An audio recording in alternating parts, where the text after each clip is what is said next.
এখানে ইফতার করেছে, পুলিশদেরকে বলেছে প্লিজ আপনারাও আমাদের সাথে ইফতারে শরীক হন, আপনারা সুস্থ না থাকলে আমাদের বোনরা বাঁচবে না। ইনকিলাব মঞ্চ আন্দোলন করে, মব করে না, আজ পর্যন্ত ইনকিলাব মঞ্চ কোনো মব করে নাই, অথচ তারা মব করে আমার পুলিশ ভাইদেরকে হত্যা করতে উদ্যত হয়েছে।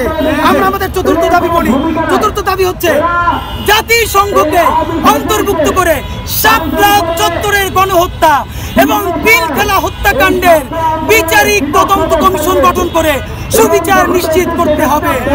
এই জুলাইয়ের বাংলাদেশেও যদি শাপলার বিচার না হয় তাহলে জুলাইয়ের সাথে ইনসাফ হবে না।